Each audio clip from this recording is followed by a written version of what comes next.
Irmãos, convido os irmãos a abrirem suas Bíblias, o livro do profeta Oséias.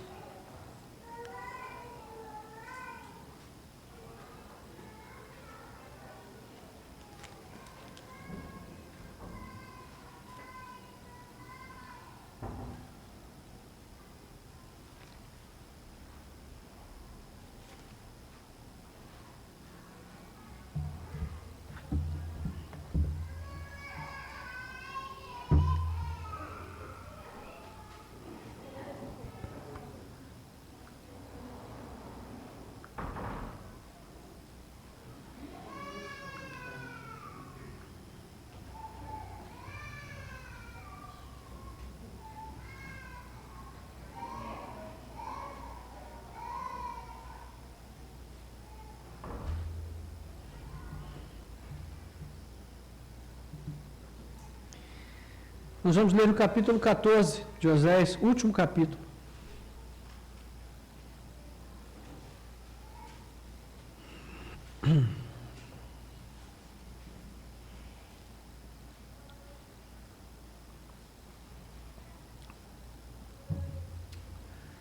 Irmãos, Agostinho de Hippo, também conhecido como Santo Agostinho, foi um dos filósofos teólogos da igreja, um dos mais importantes.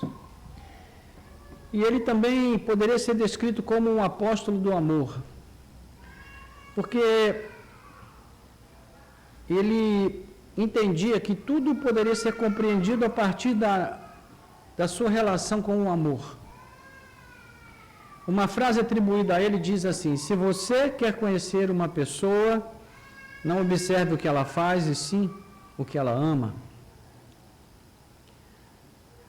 Se você quer conhecer uma pessoa, não observe o que ela faz, e sim o que ela ama. Qual é o sentido dessa frase? É que ao observar aquilo que uma pessoa ama, você pode... Aliás, se você observar aquilo que uma pessoa faz, isso pode não revelar a você realmente quem é aquela pessoa. Porque ela simplesmente pode estar exercendo ali a sua função social, a sua máscara social. Quantas máscaras sociais nós temos, né, na vida? Mas quando a gente observa que uma pessoa ama, sim, isso pode revelar qual é o verdadeiro caráter, quem realmente essa pessoa é. Por quê? Para Agostinho, uma pessoa é definida por aquilo que desperta o seu maior interesse, aquilo que ao que a pessoa dedica mais tempo, atenção, afeição, enfim, esse objeto é a coisa mais importante para essa pessoa. Aquilo que recebe a sua adoração, o seu amor, o seu Deus, na verdade.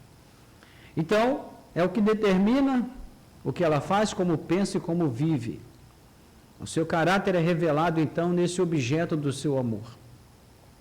E se nós levarmos a sério essa filosofia, nós vamos concluir que para conhecer realmente uma pessoa, nós precisamos nos aproximar dela, para saber o que ela ama, né? Travar com ela um relacionamento, para que nós possamos descobrir o que ela ama, o que define a vida dela, o que desperta o seu interesse e como ela dirige a sua vida, e assim nós vamos descobrir o verdadeiro eu dessa pessoa. Enfim, quem no mundo como este, irmãos, em que nós vivemos, está disposto a ocupar o seu tempo com esse tipo de coisa? Disposto a gastar tempo a conhecer uma pessoa, ponto de conhecer realmente quem ela é, em busca da verdade sobre essa própria pessoa. Hoje os relacionamentos são muito superficiais, né? A gente conhece as pessoas, muitas pessoas, e quando a gente para pensar, a gente conclui que não conhece ninguém, na verdade. Nós travamos relacionamentos superficiais com muitas pessoas, mas chegamos a conhecer pouquíssimas pessoas realmente, porque não desenvolvemos com elas um relacionamento. Essa semana nós assistimos um filme, eu e minha esposa, onde é um filme dramatizado ali no período da nobreza francesa, e então o rei perde a sua esposa e ele está muito desolado, e ele vai visitar o jardim de um jardineiro famoso da região, e ele cultiva algumas plantas e flores que esse rei aprecia muito. Então, embora ele não entenda nada de jardinagem, ele vai até o jardim para buscar ali algum conforto. Todo mundo sai e o rei fica sozinho, então ele entra, senta ali no jardim, tira aquela peruca ridícula, né, que eles usavam na França antiga, aquela peruca de cabelos longos, e se despe das suas vestes reais e fica ali com uma roupa simples, como se fosse um camponês, apenas observando a realidade, buscando conforto. E então aparece uma pessoa que é uma das protagonistas do filme, a atriz protagonista. Ela trabalha com jardinagem, então ela justamente está fazendo um espaço especial dentro do espaço de lazer do rei, um jardim imenso, é o Palácio de Versalhes. Então ela está fazendo uma obra ali especial para o rei, e ela vai até esse lugar justamente para procurar algumas mudas de plantas que ela precisava, e quando ela chega lá, quem é que está lá? O rei, mas ela não sabe que é o rei, porque ele está disfarçado de ser humano normal, né? Então, ela entra e ela pensa que ele é o jardineiro. E aí começa a conversar com ele como se ele fosse o jardineiro, e ele vai alimentando a conversa. Mas naquela de alimentar a conversa, ele vai conhecendo daquela pessoa que ele nunca tinha visto, e já haviam falado sobre ela para ele, mas ele não conhecia. E ela, consequentemente, vai conhecendo o rei, que ela sabia quem era, mas até ali nunca havia conhecido. E então ali eles travam o conhecimento real um do outro, e eles passam a ter afeição e admiração um pelo outro. Diferente de você saber sobre uma pessoa, é você travar um relacionamento com uma pessoa. Saber os medos, as angústias, né, as preferências, uma série de outras coisas que vão mostrando para a gente quem é aquela pessoa com quem realmente nós estamos lidando. Isso também se aplica a Deus, irmãos. Vale para Deus também, porque na verdade essa foi a questão sobre a qual Israel tropeçou sistematicamente ao longo da sua história, por não conseguir enxergar Deus como ele era realmente. O Senhor sempre foi conhecido pelo povo eleito do passado por aquilo que ele fazia e não pelo que ele realmente era. Porque Israel não dedicava tempo em conhecer o que Deus amava, com o que ele se importava. Era o caráter de Deus. Em que isso resultou? Em fracasso. A cada tentativa de travar um verdadeiro relacionamento com Deus, eles fracassavam, porque eles julgavam Deus de uma maneira muito errada, pelo seu poder e não por aquilo que ele era, pelo seu caráter. Então, será que esse tipo de fracasso, baseado na premissa errada a respeito de Deus, será que isso continua a acontecer ainda hoje, irmãos? Eu acredito que sim. Pelo que a gente vê hoje acontecer no meio do povo de Deus, a gente pode concluir que sim. Ainda hoje nós falhamos em conhecer a Deus, em saber quem Ele é, o que Ele espera de nós, o que Ele ama, com o que Ele se importa. Porque nós também nos prendemos muito ao poder de Deus. Aliás, muitas pessoas são levadas para a igreja por causa do poder de Deus. Venha para Cristo e todos os seus problemas terão fim. Venha para Cristo, você pode ser curado da sua doença. Venha para Cristo porque Deus é poderoso para te ajudar nisso, fazer aquilo e aquilo outro. Tudo isso é verdade, irmãos. Mas isso não define nada a respeito de quem é Deus. Então, nós não pensamos em Deus no seu ser, no seu caráter santo, justo e bom. Não prestamos atenção ao que Ele ama, então falhamos em nos relacionar com Ele de uma forma verdadeira e de uma forma que seja benéfica para nós. E temos aqui, então, uma boa ideia sobre o assunto do livro do profeta Oséias. Nós poderíamos resumir o livro em um conceito-chave, que é: o Deus revelado nas Escrituras Sagradas espera ser conhecido não pelas coisas que faz, mas pela pessoa que Ele é. Vou repetir: o Deus revelado nas Escrituras Sagradas espera ser conhecido não pelas coisas que Ele faz, mas pela pessoa que Ele é. Então vamos ler Oséias 14 e vamos pensar um pouquinho sobre isso à luz desse texto. Amém? Israel, volte para o Senhor seu Deus, porque você caiu por causa dos seus pecados. Tragam palavras de arrependimento e convertam-se ao Senhor, dizendo: perdoa toda a nossa iniquidade, aceita o que é bom, e em vez de novilhos, os sacrifícios dos nossos lábios. A Assíria não nos salvará, não iremos montados em cavalos, e não mais diremos a obra das nossas mãos, que elas são o nosso Deus, porque só em ti o órfão encontra misericórdia. Vou curar a rebeldia deles, vou amá-los de boa vontade, porque a minha ira se afastou deles. Serei para Israel como orvalho, ele florescerá como lírio e lançará suas raízes como o cedro do Líbano. Os seus ramos se estenderão, o seu resplendor será como o da oliveira e a sua fragrância como a do cedro do Líbano. Os que se assentavam à sua sombra voltarão, serão vivificados como o trigo e florescerão como a videira. A sua fama será como a do vinho do Líbano. Ó Efraim, que tenho eu a ver com os ídolos? Sou eu quem ouço as suas orações e cuido de você. Eu sou como cipreste verde, de mim procede o seu fruto. Quem é sábio, que entenda essas coisas. Quem é inteligente, que as compreenda. Porque os caminhos do Senhor são retos e os justos andarão neles, mas os transgressores neles cairão. Amém. Louvado seja Deus. Glória ao nome do Senhor. Vamos orar. Nosso Deus e Pai, graças te damos pela tua misericórdia, pela tua graça, pelo teu grande amor por nós. Obrigado, Senhor, pelo privilégio que temos de ter a tua palavra aberta mais uma vez. Fala conosco, Senhor, ensina-nos o caminho que nos leva ao conhecimento verdadeiro do que tu és, de quem tu és. Pedimos ao Senhor que nos mostre, Senhor, a face do teu próprio ser, revelando nos nossos corações a verdade sobre ti mesmo, abrindo as portas da tua palavra para que nós possamos entrar por elas e conhecer a verdade sobre quem tu és, para que possamos ter um relacionamento verdadeiro contigo, Senhor. Nós te pedimos e te agradecemos, em nome de Jesus. Amém. Glória a Deus.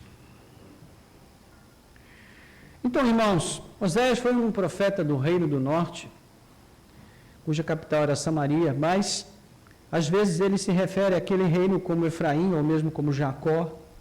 E a sua profecia ocorreu mais ou menos 200 anos depois da separação de Israel em dois reinos, sul e norte, durante o governo de um dos reis, dos piores reis de Israel, que foi Jeroboão II. Mas, apesar de ele ter sido um rei muito ímpio, perverso, Jeroboão II, ele chegou a ter grande sucesso, ele prosperou. E como exemplo, nós podemos citar a reconquista de parte da Síria em aliança com os assírios. O início do ministério de Oséias acontece justamente nesse período. E Oséias vai escrever basicamente em estilo poético. Deus manda que ele se case com uma prostituta chamada Gomer, que eventualmente vai traí-lo. Ele tem 3 filhos com ela e a partir daí a coisa vai de mal a pior. Sua esposa se envolve com vários amantes. Apesar disso, Deus manda que Oséias vá procurá-la, pague as dívidas dela com seus amantes e lhe dê o seu amor e a sua confiança. Então, você que pensa que Deus está mandando você fazer coisas difíceis, pense bem, se realmente são coisas difíceis que Ele está pedindo de você. Porque o que Ele pediu para Oséias, o que Ele mandou Oséias fazer, meus irmãos, não foi nada fácil. Mas ele obedeceu. Então, o Senhor explica a Oséias que o seu casamento desastroso, as traições da sua mulher e até os filhos que ele tem naquela relação, são uma ilustração profética que denuncia duas coisas. Primeiro, a infidelidade de Israel no seu fracasso no relacionamento com Deus. E o caráter incondicional do amor de Deus para com o seu povo. Então, o Senhor fez uma aliança, algo semelhante a um casamento com Israel, lá no Monte Sinai. Ele tomou Israel para si como o seu povo exclusivo, como um casamento monogâmico. O Senhor se separou para Israel e o Senhor separou Israel para si. Então, ele o libertou da escravidão, deu-lhe um nome, um lar, um lugar de descanso. Deus encheu Israel de abundância, de toda sorte de bens, mas tudo o que Israel fez foi se prostituir e adulterar espiritualmente com outros deuses.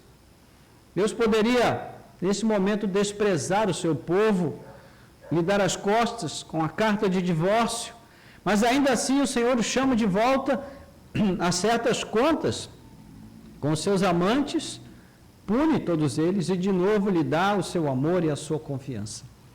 O Senhor fez isso vez após vez, após vez, após vez. Então, a leitura de Osés é uma leitura muito edificante nesse sentido. Porque mostra como Deus nunca desiste de nós, irmãos. É maravilhoso a gente pensar nisso. O desconhecimento de Deus leva sempre à queda. Então, na parte central do livro, Oséias vai mostrar a razão do fracasso de Israel, que é a falta do conhecimento de Deus.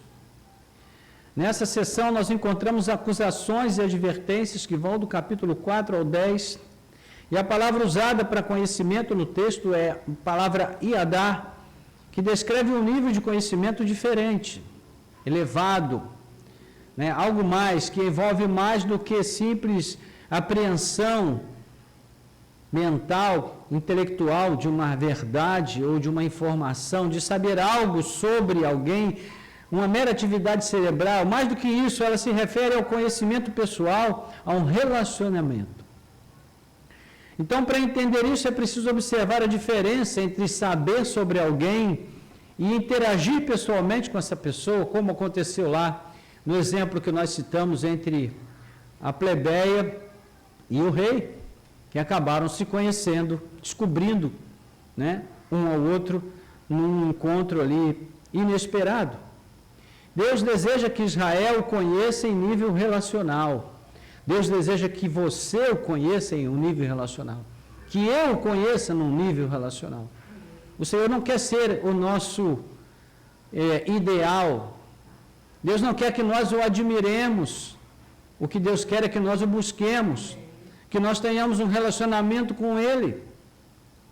Então, dessa forma, nós podemos experimentar o seu amor e conhecer o que Ele ama. E esse tem sido o propósito do Senhor desde o início, não é? No deserto, às portas de Canaã, o Senhor revelou ali o seu propósito. Nesse sentido, o Senhor diz: habitarei no meio de vocês. Eu serei o Deus de vocês e vocês serão o meu povo. O tabernáculo foi erguido para esse fim. Esse é o tipo de conhecimento que poderia transformar o povo de Israel em verdadeiro povo de Deus, e também é o que pode nos transformar em verdadeiro povo de Deus.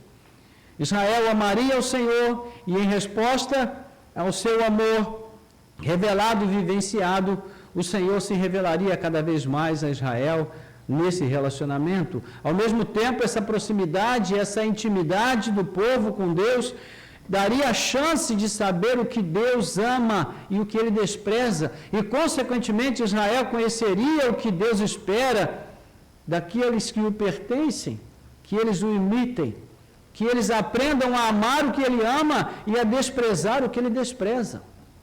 É isso que Deus espera de todos nós. Mas ao invés disso, irmãos, o que Israel fez foi entrar por um caminho de idolatria, de infidelidade, construindo altares a Baal, Astarotes, do norte ao sul. O povo continuava indo ao templo, ainda oferecia sacrifícios, mas era tudo apenas hipocrisia.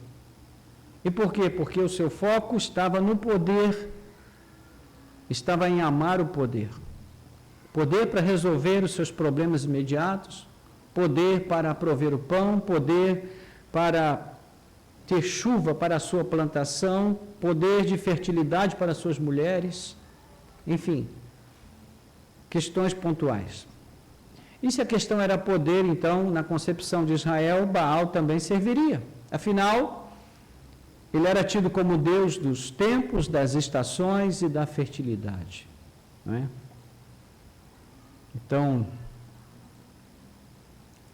é como aquelas pessoas que hoje vão à igreja, mas na hora do aperto vão lá e acendem uma velinha para o santo, de devoção, ainda que esse santo não seja um santo literal, né?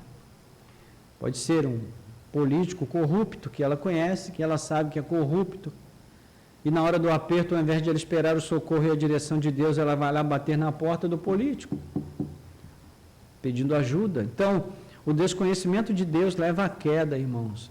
Mas o pior é que esse tipo de queda, muitas vezes acontece sem que a pessoa que esteja caindo perceba.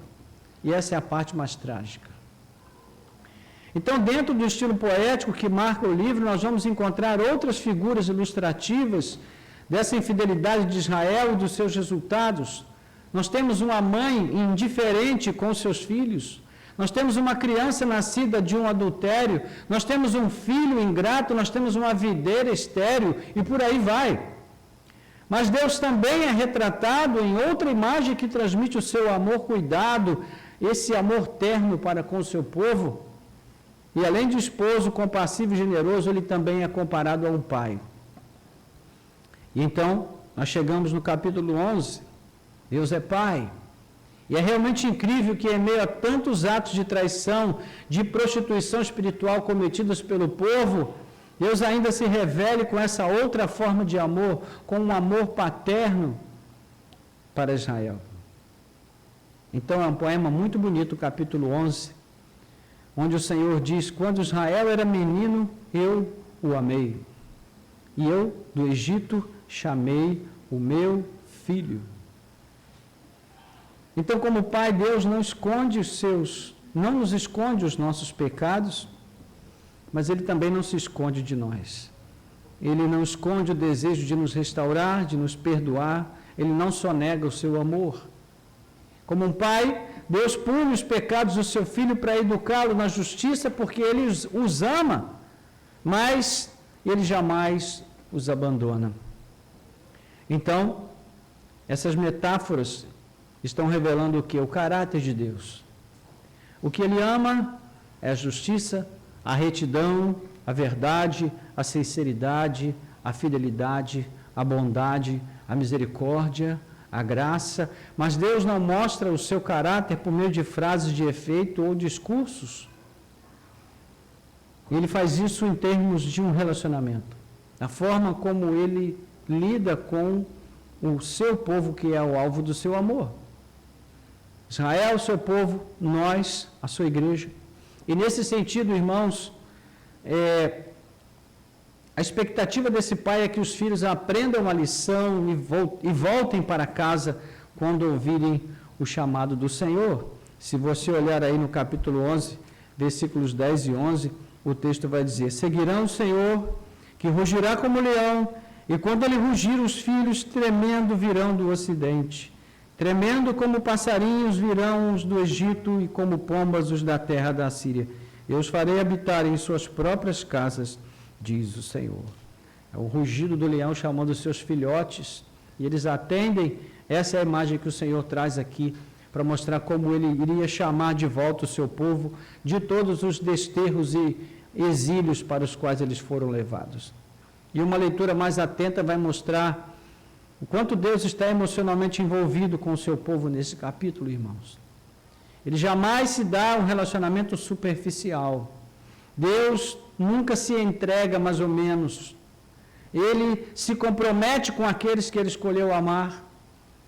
Mas Ele também se revela para mostrar o que Ele espera receber de volta.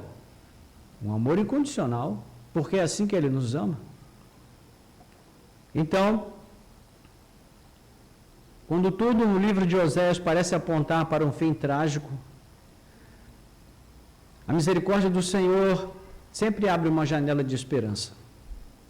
E embora Israel padeça do desconhecimento sobre Deus, né, se conforme ao relacionamento superficial com Ele, baseado no moralismo, sobretudo no hiperfoco sobre as grandes obras de Deus, os grandes feitos, o último capítulo do livro tem boas notícias. E aí nós voltamos ao capítulo 14.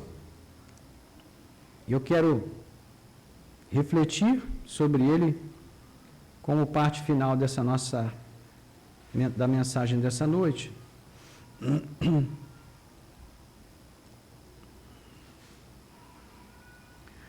O Senhor diz: volta, ó Israel, para o Senhor seu Deus, pois você tropeçou por causa da sua iniquidade. Versículo 1, primeira parte, versículo 1 do capítulo 14. Então Deus ainda aceitará Israel de volta. Irmãos, é uma coisa muito boa quando nós pecamos, sabemos que pecamos, temos consciência de que pecamos, mas também temos consciência do amor e da graça de Deus. Quando também temos consciência de que nós temos um lugar de arrependimento para buscar e um Deus em quem esperar misericórdia e perdão. É maravilhoso quando isso acontece. Precisamos aproveitar essa oportunidade, buscar esse lugar de arrependimento na presença de Deus. Depois, ele também se dispõe a abrir os olhos do seu povo para o que está acontecendo. Né? Ele diz, você tropeçou por causa da sua iniquidade. Então, Deus, ele nos responsabiliza pessoalmente, irmãos. Com Deus não tem essa historinha de a gente dizer, Senhor, eu caí porque fulano me induziu. Senhor, foi a mulher que tu me deste. Senhor, foi a serpente. Não, foi você. Você tem responsabilidade. Você precisa fazer as escolhas certas. E por isso precisa pensar de forma correta. Não é? O Senhor também, Ele pede em troca, o que Ele pede em troca, irmãos, de cada um de nós é muito pouco. Ele pede arrependimento, Ele pede conversão genuína, sincera, Ele pede culto espiritual, abandono da ilusão no socorro dos homens, Ele pede abandono dos ídolos, por fim, o reconhecimento de que só no Senhor existe segurança, proteção e verdadeiro amor. Ou seja, o que Ele pede de nós é que nós confiemos só nele e abandonemos as ilusões restantes. Versículos 2 e 3 e 8, levem consigo palavras de arrependimento e voltem para o Senhor. Digam a Ele, tira a nossa iniquidade e recebe-nos com bondade, para que possamos apresentar o fruto dos nossos lábios. Ou seja, o Senhor quer que nós peçamos por misericórdia, que nós supliquemos por misericórdia, porque Ele está pronto a oferecer. Que nós reconheçamos que não há socorro longe do Senhor. Versículo 3, a Assíria não nos salvará, não cavalgaremos mais em busca de ajuda dos assírios, nem diremos mais, nosso Deus, a obra das nossas mãos, pois em ti o órfão encontra misericórdia. Ou seja, não vamos mais construir os nossos próprios deuses, a nossa imagem e semelhança, nós vamos esperar no verdadeiro Deus. Não é? Versículo 8 ainda vai trazer, ó Efraim, que tenho eu com os ídolos? Sou eu quem responde e quem cuida de ti, sou eu como cipreste viçoso, de mim vem o fruto. Ou seja, é uma advertência final, embora o Senhor venha mostrando tanta graça e tanto amor ao longo de todo o texto. Não é? Versículo 4, curarei a sua apostasia, amá-los-ei livremente, pois a minha ira se desviou deles. Eu gosto dos Salmos, quando eles dizem que a ira do Senhor dura só um momento, mas a sua misericórdia não tem fim. Quando isso acontecerá, irmãos? Quando essa promessa do versículo 4 vai se cumprir plenamente? Quando o próprio Deus curar a rebeldia de Israel, será um ato de pura graça de Deus. Não será um ato de penitência, não será resposta a uma penitência, mas uma atitude livre do amor e da bondade de Deus. E depois, nos versos 5 a 7, nós vamos ver que só então Israel será uma bênção para todas as nações. Ele mostra aqui a figura de uma árvore, né? O Senhor mostrando aqui como Israel pode se tornar uma bênção na figura de uma árvore. Serei como orvalho, aliás, o Senhor para Israel e depois Israel para as nações. Serei como orvalho para Israel, ele florescerá como lírio e lançará raízes como os cedros do Líbano. Seus rebentos brotarão e a sua beleza será como da oliveira, o seu perfume como os do cedro do Líbano. Ou seja, primeiro o Senhor estende a sua graça, o seu favor a Israel, e depois Israel estende os seus ramos para abençoar outras nações. Os que habitam a sua sombra voltarão a produzir trigo e florescerão como a videira, sua fama será como a do vinho do Líbano. Ou seja, prosperidade, alegria, celebração, festa na presença de Deus. Então essa é a terceira vez que o Senhor vai chamar Israel de volta, agora num novo chamado. Primeiro, lá no capítulo 10, versículo 12, ele chama, volta Israel. No capítulo 12, versículo 6, ele chama, volta Israel. E aqui no capítulo 14, ele está chamando de novo, volta Israel. Então, bastaria que o povo voltasse para Deus? Isso é tudo que Deus pede, que nós voltemos para Ele? Por incrível que pareça, isso é tudo que Ele pede. Parece tão simples, não é? Eu me lembro daquela palavra de Naamã, quando ele manda chamar Eliseu, Eliseu não vai. Eliseu manda o ajudante falar com ele, ele já se sente humilhado por isso. E aí o Geazi fala assim, olha, o meu Senhor mandou dizer para você o seguinte, vá até lá ao Rio Jordão, mergulha 7 vezes e você vai ficar curado. E ele não queria ir. Ele falou, poxa, não tem rios tão melhores aqui, para que eu vou mergulhar naquele rio sujo lá do Jordão? Aí qual é a pergunta que foi feita para ele pelo seu servo? Poxa, se ele te pedisse uma coisa difícil, você não faria? Ele pensou, é verdade. E aí o servo disse, poxa, então ele está te pedindo, é tão fácil, por que você não faz? Irmãos, é exatamente o que acontece com a gente. Nós não queremos fazer o que é fácil, nós queremos fazer o que é difícil. Por quê? Porque nós achamos que fazendo o que é difícil, Deus fica nos devendo alguma coisa, não é? Então, se eu digo para você, tudo que Deus pede de você é que você se volte para Ele. Parece pouco. Mas se eu disser para você, olha, se no mês que vem você der o teu dízimo triplicado, Deus vai abrir as portas para você e você vai ter tudo que você está pedindo. Olha, você não vai pensar 2 vezes. E aí, quando não acontecer, você vai dizer, poxa, o pastor me enganou. Não, a gente é que se engana, irmãos. Porque nós achamos que nós temos que merecer o amor de Deus, a graça de Deus, o cuidado de Deus, quando tudo que Ele pede de nós é simples. Volta. Volta. Volta para o caminho que você abandonou um dia. Então, concluindo aqui, a gente precisa aprender com os erros do passado, irmãos. Ao final do livro, nós encontramos uma nota e ela foi acrescentada propositalmente pelo autor do livro. Ele coletou e compilou os poemas proféticos de Oséias e agora ele quer deixar um aviso para os seus leitores. Ele diz, olha, quem é sábio, entenda essas coisas. Quem tem discernimento, conheça essas coisas. Porque os caminhos do Senhor são retos e os justos andarão neles, mas os transgressores neles tropeçarão. Tropeçarão. Ou seja, o caminho do Senhor é para os retos.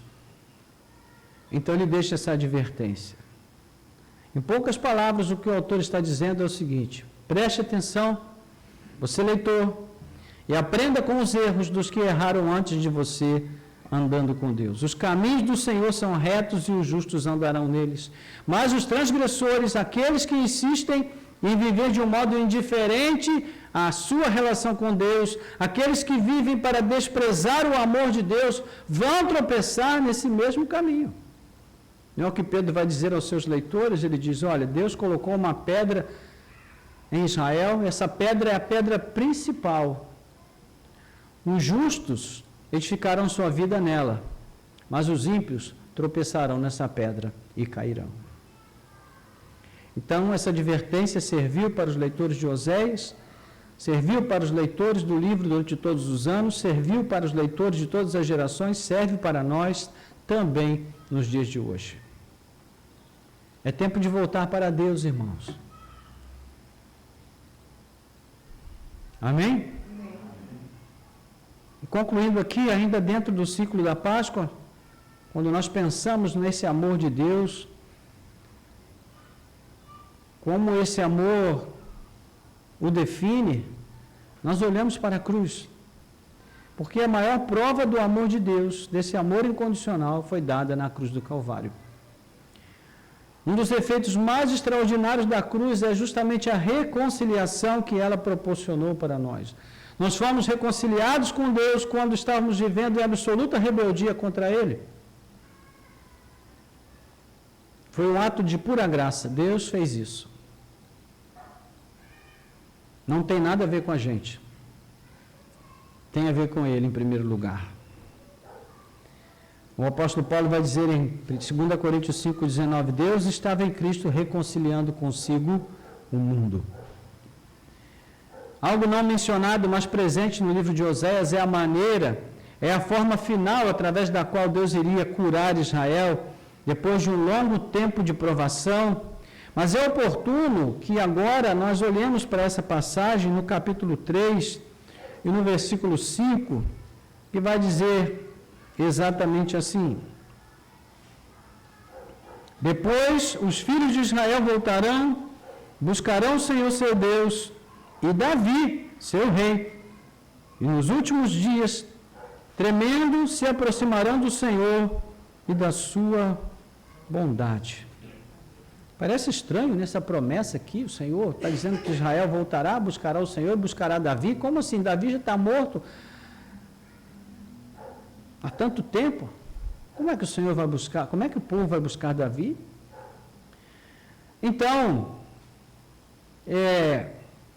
de quem fala o verso?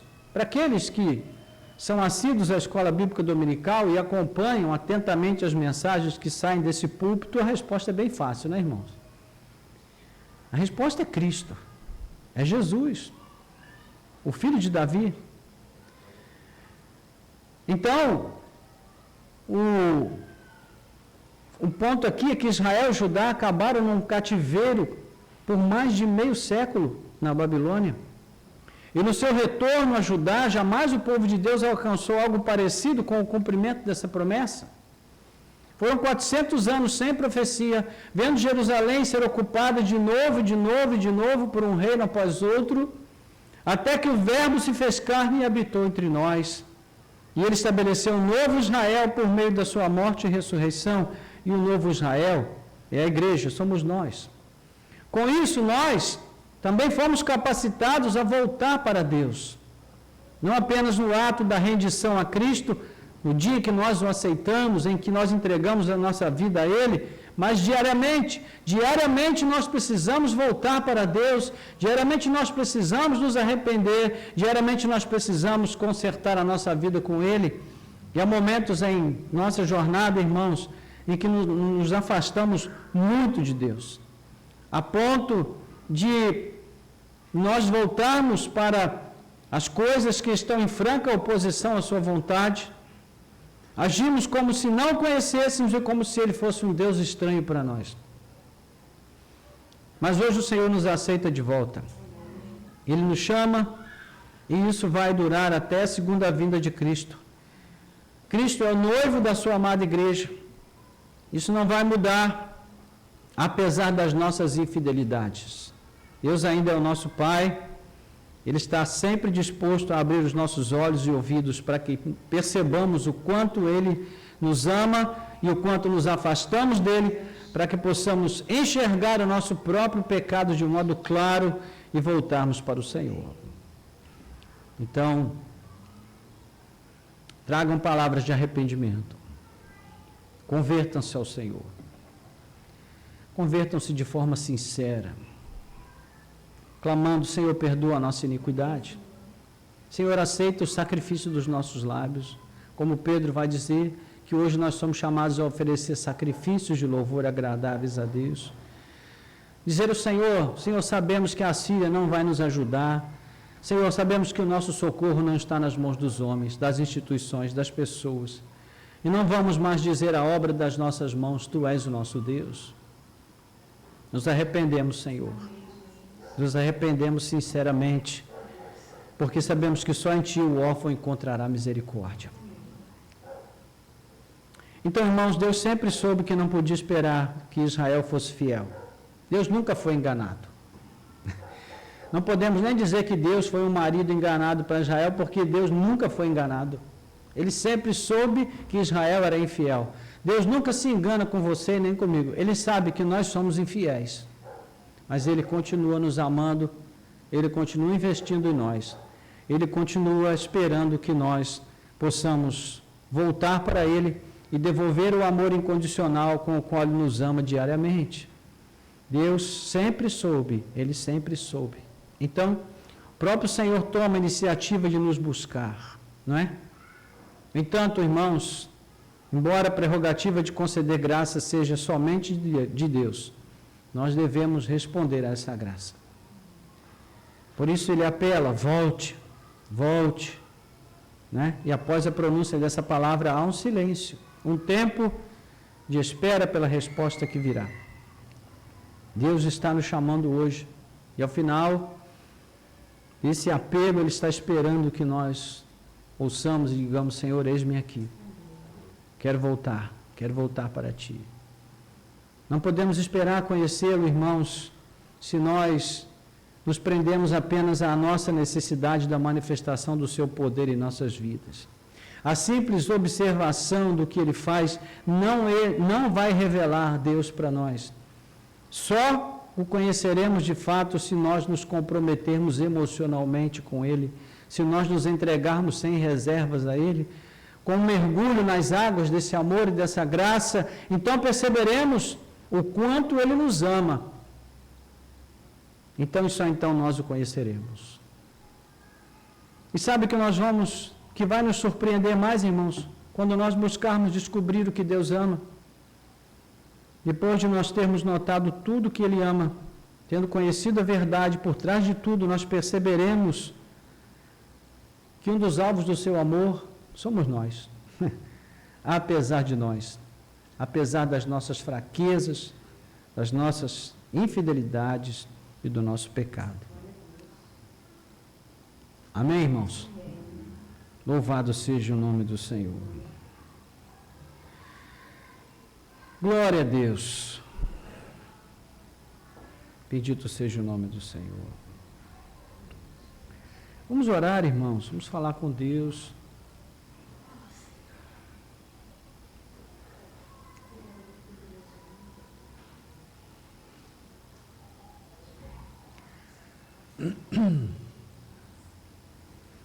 Quero voltar ao início de tudo, encontrar-me contigo, Senhor. Quero rever meus conceitos e valores. Eu quero reconstruir. Vou regressar ao caminho, vou ver as primeiras obras, Senhor. Eu me arrependo arrependo, Senhor, me arrependo, Senhor, me arrependo, Senhor. Eu quero voltar ao primeiro amor, ao primeiro amor. Eu quero voltar a Deus. Eu quero voltar ao primeiro amor, ao primeiro amor. Eu quero voltar a Deus. Bendito seja o teu nome, Senhor, pela tua palavra. Obrigado, Senhor, obrigado, obrigado, porque mais uma vez o Senhor nos chama de volta. Volta, Israel. Volta, igreja. Volta, meu filho, volta, minha filha, volta, meu povo. Volta para a presença do Senhor, seu Deus. Tu tens caído por causa dos teus próprios pecados, por causa das escolhas erradas, por causa das decisões insensatas, impensadas, não pesadas em oração, precipitadas, afoitas, ansiosas, mas te aceito de volta. Volta, volta para a casa do Pai, volta para os braços do Pai. Senhor, que nessa noite nossa alma possa ouvir esse chamado e dizer sim a Ele.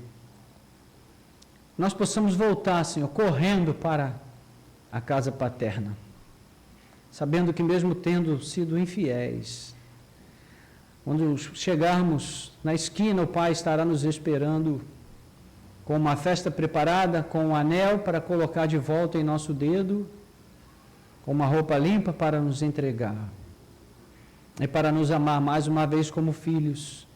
Esse amor incondicional com o qual o Senhor, cada dia, cada manhã, nos recebe, Senhor, de volta na Tua presença. Perdoa, Senhor, os nossos pecados. Tem misericórdia de nós. Ajuda-nos, Senhor, a vivermos uma vida fiel, de santidade, respondendo com um amor incondicional ao Teu amor incondicional por nós. Liberta-nos, Senhor, de toda idolatria. Tira, Senhor, dos nossos corações todos os falsos deuses. E permita que nós possamos reaprender a confiar somente em Ti.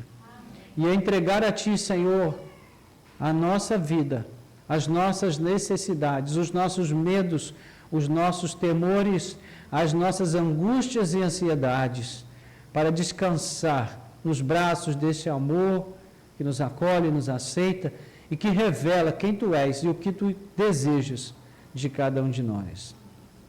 Ó Senhor, nós oramos assim agradecidos, em nome de Jesus. Amém. Glória a Deus.